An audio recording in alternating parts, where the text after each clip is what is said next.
주일 아침 10시 반이면 아직 예배가 시작하기 30분 전입니다. 그러나 이미 예배당 안은 무엇인가 이미 시작된 느낌이 들기 시작합니다.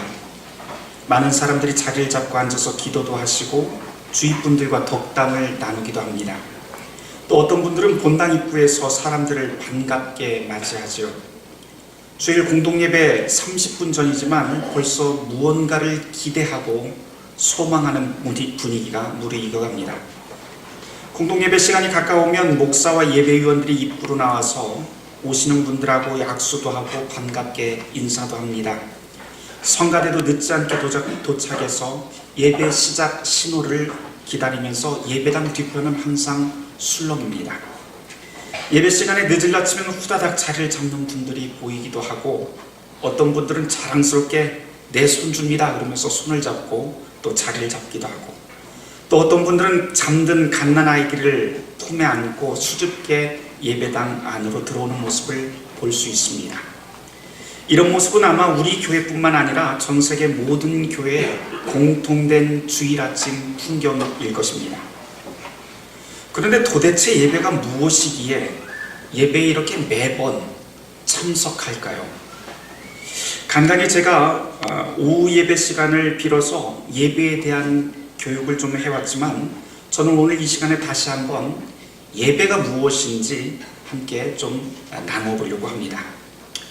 잠시 교회력 본문을 좀 접어듣고 앞으로 한 두어 주간 동안은 계속해서 루터교의 예배의식과 그 의미에 대해서 좀 설교를 해보려고 합니다.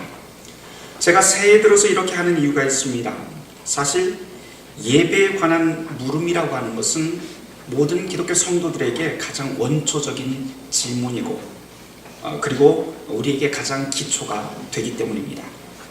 그런데 여러분 스스로 한번 자기에게 한번 물어보세요. 나는 왜 매번 이렇게 교회 예배에 참석을 하고 있을까? 나는 무엇 때문에 교회 예배에 매번 이렇게 주일 11시만 되면 여기를 찾아올까? 한번 생각해 보시길 바랍니다. 어떤 분들은 습관적으로 오시는 분들도 있을 테고, 또 어떤 분들은 가족관계 때문에 어쩔 수 없이 오시는 분들도 있습니다. 그러나 대부분의 경우엔 오늘 이 예배를 통해서 내가 무언가를 기대하고 있기 때문에 이 자리로 나오셨을 겁니다. 이러한 기대, 무언가를 기대하면서 나오는 것, 이것이 사실은 모든 종교 생활의 원동력이고 기초가 됩니다. 제가 오늘 예배에 대한 설교를 이 새 벽두에 하게 되는 이유가 바로 이런 것입니다. 기초가 단단해야 무너지지 않기 때문이죠. 집을 세울 때도 그렇지만 우리의 신앙도 역시 기초가 단단해야 은혜 받는 데 민감해질 수 있습니다. 여행을 많이 다녀보신 분들 이런 말 잘 아실 거예요. 여행은 아는 만큼 보인다, 아는 만큼 즐길 수 있다라고 하는 말 여러분들이 아실 것입니다. 예배도 똑같죠. 아는 만큼 우리는 그 감동을 배로 더할 수 있습니다. 예배에 대한 그 이해가 아는 만큼, 성서에 대한 그 이해가 아는 만큼, 알고 있는 만큼 우리는 이 예배 가운데 하나님의 은혜를 더욱더 깊이 체험할 수 있게 됩니다. 이렇듯 예배라고 하는 것은 신앙에 있어서 기초가 됩니다.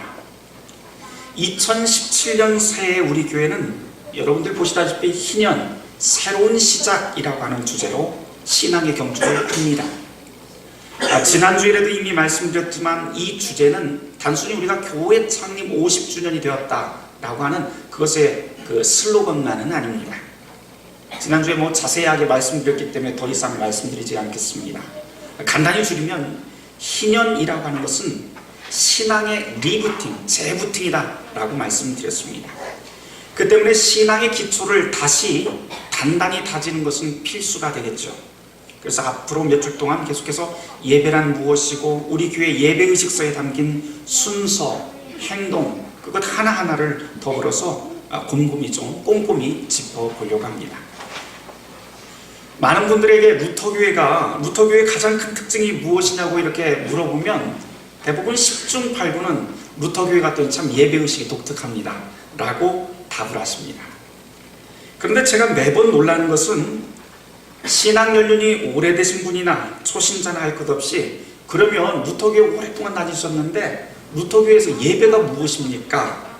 라고 물어보면, 또는 우리가 왜 이렇게 예배에 모여야 하죠? 물어보면 그 정답을 말씀해 주시는 분들이 지극히 적다는 것을 발견하게 됩니다. 그저 예배라고 하는 것은 우리가 기존에 알고 있듯이 비가 오나 눈이 오나 무조건 가야 되는 것이고, 성도가 꼭 지켜야 될 그냥 기본이고 본분이라 라는 정도만 우리는 그 정도 지식에 머물러 있습니다. 그런데 한번 더 깊게 한번 생각을 해보죠. 정말 예배는 우리가 그렇게 아무 생각 없이 참석하기만 하면 되는 것일까요? 그냥 무작정 참석하면 예배 다 되는 것일까요? 요즘 교회가 참 위기라고 하는 소리 이곳저곳에서 많이 들립니다. 교회가 점점 역동성을 잃어가고 있고, 교인들도 이제는 교회 안에서 어떤 힘을 얻기보다는 기독교 신앙과 동떨어진 곳에서 삶의 의미를 찾으려고 하는 분위기들을 여러 곳에서 감지하고 있습니다. 비단 우리 한국 교회 일만은 아닌 것 같습니다. 제가 2010년, 그러니까 딱 7년 전의 일입니다. 제가 독일에서 학술 세미나가 있어서 참석한 일이 있었어요. 그때 제 친구였던 그 토마스 코트만이라고 하는 친구가 지금은 교수가 되었는데 아주 재미있는 논문을 발표한 적이 있습니다. 이 토마스 코트만 교수의 그 발표 주제가 복음의 정체성과 예배라고 하는 주제였는데, 그 옆에 소제목으로 붙은 것이 뭐냐면 루터교의 예배의 본질이라고 하는 제목이 붙어 있더라고요. 이 친구는 독일에서 교인들이 감소하고 있는 그 현상을 보고 그 이유가 무엇인지 그것을 찾기 위해서 30년 동안, 지난 30년 동안 독일 루터교회 교회의 교인들의 변화를 추적하고 교회 안팎에 있는 사람들에게 설문조사를 하면서 그 설문조사 자료를 제공했는데, 그 중에서 좀 특이한 것은 대부분의 사람들이 교회 예배에 대해서 아주 부정적인 답변을 했다는데, 아주 특이한 걸 제가 발견을 했습니다. 예를 들면 그 설문 자료에 나왔던 그 예가 이런 것입니다. 루터교회 지금 교회 예배에 나가고 있지 않은데 그 이유가 무엇입니까? 교회 나가고 있는데도 부정적으로 느끼는 이유가 뭡니까? 물어봤더니 설문자들의 37%가 이런 답변을 했습니다. 일상생활 속에서 기대하던 것들이 예배와 아무런 관련이 없더군요. 두 번째로 36%의 설문자들이 이런 답변을 합니다. 예배가 삶에 힘을 주어야 되는데, 일상에 힘을 줘야 되는데 아무런 힘도 주지 못합니다 라고 하는 답변을 했습니다. 이런 대표적인 부정적인 답변엔 여러 이유들이 있었습니다. 왜 이런 답변을 했는지 또 물었습니다. 그랬더니 교회 가면 목사의 설교가 엉망이어서 교회 가기 싫다는 것부터 시작해서, 교회 가면 교인들이 시대와 동떨어진 용어들을 사용한다는 것, 루터교회 예배는 너무 복잡하다는 것 등등 많은 이유들이 거기에 등장을 합니다. 그런데 이 논문을 발표했던 이 코트만 교수가 이런 모든 부정적인 원인들, 요인들, 즉 교인이 감소하고 예배가 역동성을 잃어가고 신앙인들이 삶에서 힘을 잃어가는 그 원인을 무엇이라고 꼬집냐면 정체성을 잃어버렸다라고 그렇게 꼬집습니다. 독일에서도 사실은 역사적으로 보면 19세기 말에 드레스덴 예를 들자면, 드레스덴 시민들이 매주 10,000명씩 교회에 출석하던 시대도 있었습니다. 그렇게 열정적인 때도 있었는데, 교회가 무엇인지, 기독교인이 어떤 사람인지, 예배가 무엇인지 잊고 지냈기 때문에 교회를 찾는 신앙인들의 수가, 예배를 찾는 사람들의 수가 급감했다고 그렇게 이 토마스 코트만은 설명하고 있습니다. 그러면서 한 가지 제안하는 것은, 교회가 다시 힘을 얻고 일상 속에서 하나님 나라의 그 역동성을 얻기 위해선 적극적으로 교회 안에서 예배가 무엇인지 가르쳐야 된다, 평신도 교육이 필요하다라고 그렇게 역설하는 장면입니다. 저 역시 그 코트만 교수의 결론에 절대적으로 공감을 합니다. 예배가 무엇인지 정확히 알려주는 것은 신앙의 기초공사에 해당하기 때문이죠. 자, 이제 처음 질문을 다시 좀 돌아가 보도록 하죠. 도대체 예배란 무엇일까요? 예배란 무엇일까요? 우리 교회 예배에 처음 참석하시는 분들이 종종 이런 말을 하시더라고요, 저한테. 루터교회 예배는 참 그 천주교 가톨릭 성당 미사하고 참 비슷한 것 같아요. 이런 말씀입니다. 이렇게 말씀하시는 분들에게 제가 항상 힘줘서 강조하는 게 있어요. 잘 몰라서 하시는 말인데, 겉으로 눈으로 보기에는 상당히 비슷한 것 같아도 속으로 보면은요, 그 알맹이가 완전히 다릅니다 라고 하는 말씀을 드리곤 합니다. 왜 그런지 좀 따져보려고 해요. 용어부터 좀 차이가 나죠. 천주교회에서는 미사라고 하는 단어를 사용합니다. 근데 루터교회를 필두로 다른 모든 개신교회들은 예배라고 하는 용어를 사용하죠. 이 미사라고 하는 말은 세상으로 가라라고 하는 그 라틴어에서 나왔습니다. 명령입니다. 그런데 이 아주 좋은 세상을 예배한 다음에 하나님의 말씀과 은총을 가지고 은혜를 받으면 세상으로 가라라고 하는 이 미사라고 하는 아주 좋은 말을 중세를 거치면서 좀 왜곡해서 사용하기 시작합니다. 희생제사, 제사라고 하는 의미로 바꾸어서 사용하게 됩니다. 그런데 종교개혁자 루터와 그 후예들은 이 로마교회가 미사라고 부르던 것을 독일어로 고테스딘스트라고 하는 말로 바꿔서 사용을 하게 됩니다. 이 고테스딘스트라고 하는 말은 두 단어가 조합된 단어예요. 하나님이라고 하는 말과 섬긴다 또는 일한다 라고 하는 이 단어가 두 가지 이렇게 결합된 단어가 고테스딘스트, 다시 말해서 예배입니다. 한자어로 한다면 예배라고 하는 것은 예를 갖추어 절을 한다고 하는 말인데, 여기서는 완전히 다른 것이죠. 예를 갖춰서 절한다 하는 것은 사람이 내가 예를 갖춰서 절한다고 하는 말이고요. 여기에서 루터가 이야기하고 있는 예배라고 하는 고테스딘스트는 사람이 절한다, 사람이 일한다가 아니라 하나님이 일하신다라고 하는 뜻의 방점이 있습니다. 그래서 이 예배라고 하는 말을 종교개혁자의 그 정신을 가지고 다시 한번 직역을 해본다면 이런 말이 됩니다.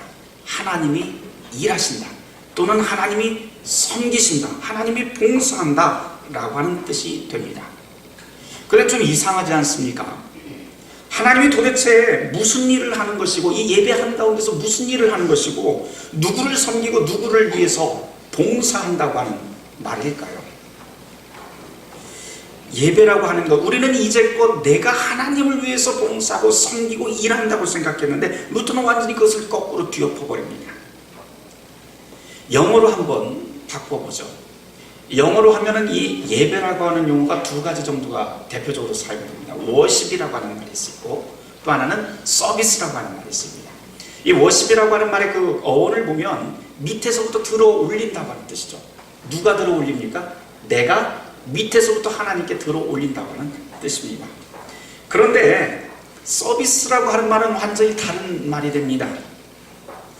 이 서비스라고 하는 말 여러분 잘 아실 거예요. 제가 항상 다니는 그 마트가 어디냐면 이 서울역에 있는 서울역에 있는 롯데마트를 항상 다닙니다. 롯데마트에 가보면 고객 서비스 센터가 있습니다. 그런데 여러분 잘 한번 생각해 보세요. 고객 서비스 센터에 가면 누가 서비스라고 누가 서비스를 받습니까? 누가 서비스라고 누가 서비스를 받아요? 뭐 잘 아시다시피 당연히 서비스하는 측은 롯데마트가 서비스하고, 서비스 받는 것은 누가 받아요? 내가 받습니다. 자, 이제 예배에 대한 질문으로 다시 돌아보죠. 영어로 예배는 서비스입니다. 누가 서비스하는 것이고 누가 서비스 받는 것일까요? 우리는 이 순서를 분명하게 알아야 됩니다. 예배라고 하는 것은 사실상 땅에 있는 우리가 무언가를 준비해서 하나님께 하늘로 위로 들려서 하나님께 서비스하는 것이 아니라, 사실은 하나님이 우리를 위해서 서비스하는 것이 예배가 가지고 있는 근본 정신이기도 합니다. 한번 생각해 보세요. 논리적으로 한번 생각해 보시면 됩니다. 전능하신 하나님, 창조주 하나님이라고 우리는 항상 고백합니다. 그런데 그 전능하시고 창조주이신 하나님이 무엇이 부족해서 우리의 서비스를 받을까요? 우리가 예배에 참석했다고, 한 번 더 참석한다고 하나님이 더 전능해지십니까? 아니면 내가 헌금 좀 더 했다고 해서 가난했던 하나님이 더 부유해지실까요? 아니요. 그런데 우리는 지금껏 내가 하나님께 예배 드린다 하면서 예배의 횟수, 참석 여부, 헌금의 양, 이런 것들로 하나님 앞에서 교만 들어왔고 내가 이만큼 예배 참석 잘했는데 너는 왜 이 모양이야? 라고 하면서 다른 성도들을 비판하는 그 척도로 예배의 가치를 격화시켜 왔던 것이 우리의 모습입니다. 그러나 예배라고 하는 것은 내가 하나님께 무엇을 해드리는 것 아닙니다. 우선 예배라고 하는 것, 즉 서비스의 주체는 하나님 자신이 되는 것입니다. 그분이 가난하고 병들고 지치고 마음 상한 모든 사람들을 불러서 위로하고 힘을 주어 우리의 모든 일상을 힘차게 살 수 있도록 부르고 은혜를 주시는 것이 예배입니다. 고장난 물건 들고 서비스 센터 가면 그곳에서 그것을 깨끗하게 고쳐주듯이 하나님은 죄인인 우리를 고쳐서 의인으로 인정하고 변화시켜 줍니다. 이것을 성경에서는, 그리고 사도 바울은 뭐라고 가르치냐면 바로 칭의라고 그렇게 가르치죠. 제가 이전에도 거듭 말씀드린 바 있습니다. 죄라고 하는 것, 그것은 하나님과 인간, 인간과 인간, 그리고 나와 내 양심이 깨어진, 그 관계가 깨어진 상태라고 가르쳤습니다. 창조 때 첫 사람 아담의 모습이 깨진 상태가 바로 죄의 상태입니다. 하나님과 관계가 깨지고 사람과 사람 사이의 관계가 깨지고 나와 내 양심의 관계가 깨진 상태로 사는 걸 우리는 죄의 상태라고 이야기하고 죄인이라고 그렇게 부릅니다. 그런데 하나님은 이렇게 우리 모든 깨진 관계, 어그러진 사람이라고 할지라도 불러주시고 하나님을 신뢰하는 모든 사람들을 부르고 모십니다. 그리고는 깨어진 자리, 상한 자리를 하나님의 그 따뜻한 손으로, 피 묻은 손으로 만져주시고 회복시켜 주십니다. 이것을 우리는 기쁜 소식, 즉 복음이라고 부르는 것이죠. 하나님은 이 복음의 일을 바로 그리스도의 말씀과 성례전이라고 하는 그 은총의 도구를 사용해서 일하십니다. 이것이 하나님이 일하시는 것이고 이것이 바로 예배의 골자가 됩니다.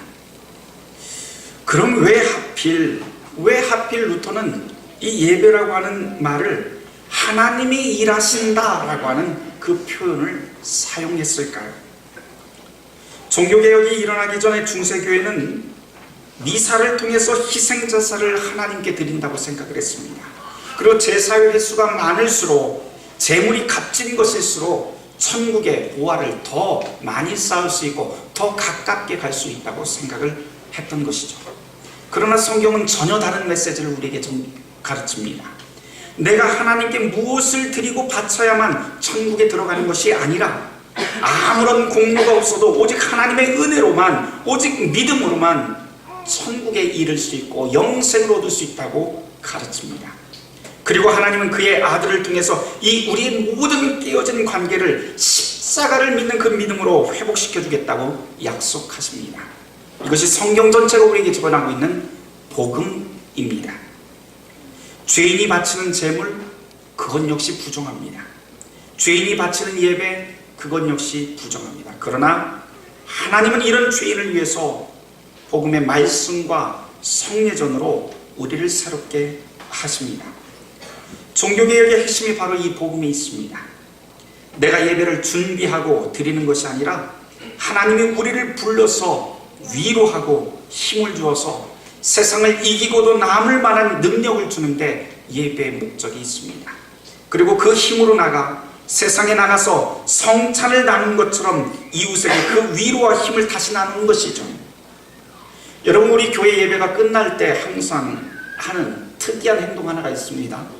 바로 파송 찬송을 부를 때 어떻게 해요? 뒤편을 향해서 다 섭니다. 왜 그래요? 바로 우리가 받은 이 말씀과 성례전의 그 은총을 가지고, 그리고 성찬을 나눠서 함께 받은 것처럼 이제는 우리가 그 은혜를 세상 안에 나가서 우리 이웃과 함께 나누면서 살겠다고 하는 신앙의 고백입니다. 이게 예배의 본질입니다. 그래서 주님께서는 우리에게 이렇게 말씀하십니다. 수고하고 무거운 짐진 자들아, 다 내게로 오라. 내가 너희를 쉬게 하리라. 이 순서가 바뀌면 안 됩니다. 내가 주님을 쉬게 만드는 것이 아닙니다. 내가 하나님을 위해서 무언가를 드리는 것 아닙니다. 하나님께서 지치고 상한 사람들을 위해서 위로하고 쉼을 주기 위해서 일하시는 것이죠. 그것으로 끝날까요? 여기서 끝나면 안 됩니다. 우리가 받으면 받은 만큼 또 일을 합니다. 반응을 하는 것이죠. 그것이 바로 죄인을 위해서 일하시는 그 하나님의 은혜에 반응해서 우리는 이 예배 가운데 하나님께 감사하고 찬송하고 기도하는 것입니다. 그런데 여러분 잘 생각하셔야 됩니다. 우리가 기도한다고 해서 하나님이 움직이는 것 아닙니다. 하나님이 이미 우리에게 그 은총을 주셨기 때문에 우리는 기도하고 찬송하며 그분이 우리에게 주신 그 은혜 때문에 우리는 그렇게 하나님의 영광을 위해서 이 땅을 살아가게 되는 것입니다. 이것이 모든 개신교회가 공유하고 있는 바로 예배의 정신입니다. 다시 말해서 루터교의 예배라고 하는 것은 하나님이 우리에게 주신 것, 주신 그 은총, 그리고 그 은총을 감사하면서 반응하는 이 만남의 모습들이 이 루터교의 예배 안에 녹아 있습니다.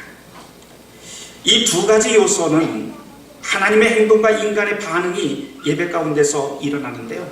여러분들 보시면은 제가 이렇게 섰다가 앞에서 이쪽을 향해 섰을 때도 있고 여러분을 향해서 설 때도 있습니다. 막 왔다 갔다 하는 때가 있습니다. 이 목사의 몸의 움직임, 이 동작 하나에 따라서 알 수 있는 것이 있는데 그것은 뭐냐면 제단을 향해서 제가 설 적에는 바로 저도 역시 똑같은 죄인입니다 라고 하는 신앙의 고백이고요. 여러분을 향해서 서서 무언가를 선포할 적에는 바로 하나님의 행동을 가리킵니다. 다시 말로 은혜의 사건을 가리키는 것이죠. 죄에 대한 용서를 선포할 때 저는 여러분을 향해서 섭니다. 그러나 죄를 고백할 적에는 바로 저도 역시 여러분과 똑같이 제단을 향해서 서게 됩니다. 기도와 찬송을 할 때 똑같이 제단을 향해서 서게 됩니다. 죄인의 입장에 서서 저도 역시 그리스도의 살과 피가 놓인 제단을 향해서 주님 저도 역시 죄인입니다 라고 하는 고백으로 저희는 서게 됩니다.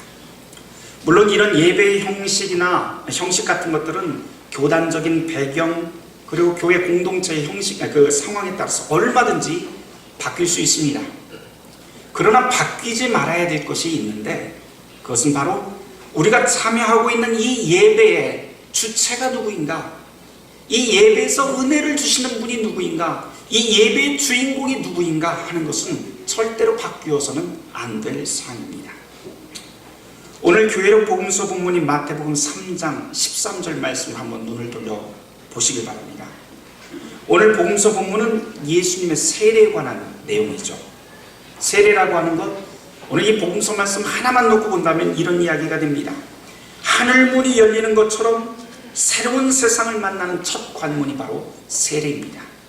다시 말해서 새로운 존재가 되어서 세례를 통해서 새로운 존재가 되어 새로운 세상으로 나가는 것, 이것이 바로 세례인데 바로 이 예배의 정신과 맞닿아 있습니다.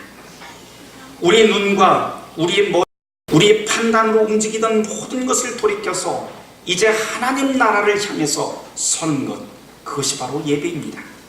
지금껏 나는 내 힘으로 살아왔고 지금껏 내 판단으로 살던 모든 것을 다 내려놓고 하나님이 움직이고 하나님이 일하시는 그 방향으로 돌려 세우는 것입니다.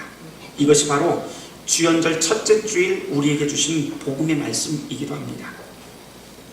주현절이라고 하는 말, 주현이라고 하는 뜻은 주님이 나타나셨다라고 하는 뜻이죠. 하나님의 아들인 예수님이 세상에 몸소 드러낸 것을 기념하고 기쁘게 맞이하는 때가 바로 주현절입니다. 매년 1월 6일을 주현절로 우리는 지키고 있는데요. 이 주현절에 해당하는 복음서 말씀 마태복음 2장 말씀은 이런 예배의 정신을 조금 더 선명하게 드러내줍니다. 마태복음 2장 다들 아시는 말씀입니다. 동방박사 이야기가 거기 나옵니다. 이 동방박사들이 큰 빛을 따라서 세상의 구주를 만나게 되는 기사가 있습니다.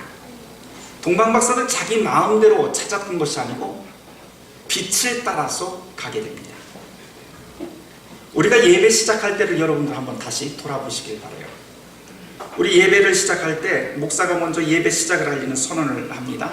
그런 다음에 찬송을 부르면서 촛불 점화로부터 촛불이 이렇게 쭉 앞으로 나오면서 예배가 시작을 합니다. 그러면서 여러분들은 그 촛불을 향해서 쭉 이렇게 몸을 돌리게 되죠. 미국이나 유럽의 몇몇 교회들은 아직도 예배가 시작할 때 교회 로비에서 온 교우들이 이 안으로 들어오는 것이 아니라 바깥에 다 서 있다가 목사가 자 이제 예배를 시작하겠습니다 라고 하는 선언을 하게 되면 그때 찬송과 함께 촛불을 탁 들고 전체가 바깥에서부터 안쪽 쭉 행렬로 들어오게 됩니다. 이것은 그 뜻이 무엇이냐면 빛 대신 주님을 따라서 어둠을 뚫고 구원의 여정으로 나아가겠습니다 라고 하는 그런 상징이 됩니다. 근데 사실 우리 교회에서는 현실적으로 그렇게 할 수가 없습니다. 교인 모두가 다 바깥에 기다릴 수 없기 때문에 찬송과 함께 우리는 모두 다 일어서고 그 다음에 촛불 뒤로 성가대, 재단 봉사자들이 따라가고 그리고 여러분의 가슴과 눈을 촛불의 이동과 함께 우리는 움직입니다. 이것을 통해서 나도 역시 빛 대신 주님을 따라 살겠습니다 라고 하는 신앙의 고백을 하는 겁니다. 그저 일어서서 남들 하는 거 따라하지 마시고요, 온 교우들의 눈과 마음을 바로 빛 대신 주님을 향해서 찬송하며 살겠다고 하는 그 다짐, 그것이 바로 예배의 시작이니 여러분들 그렇게 하시길 바랍니다. 이제 말씀을 맺으려고 합니다. 오늘 아침에 예배가 시작했던 시점을 다시 한번 상기시켜 보시길 바라요. 우리는 주일 아침에 일찍 일어나서 가까운 데 사시는 분들도 있지만 사실은 여기에는 인천, 분당, 김포, 일산, 파주, 의정부, 심지어 대부도에서도 매주마다 이렇게 예배를 찾아오십니다. 나이 드신 어르신들은 남산 언저리에 있기 때문에 서울역에서부터 걸어오시는 것이 상당히 힘듭니다. 게다가 교회까지 오면 이제 고바위가 있어요. 그리고 이 계단이 가파라서 이 계단을 가파른 숨을 쉬면서 그렇게 숨을 몰아쉬면서 여기까지, 이 높은 곳까지 오시게 됩니다.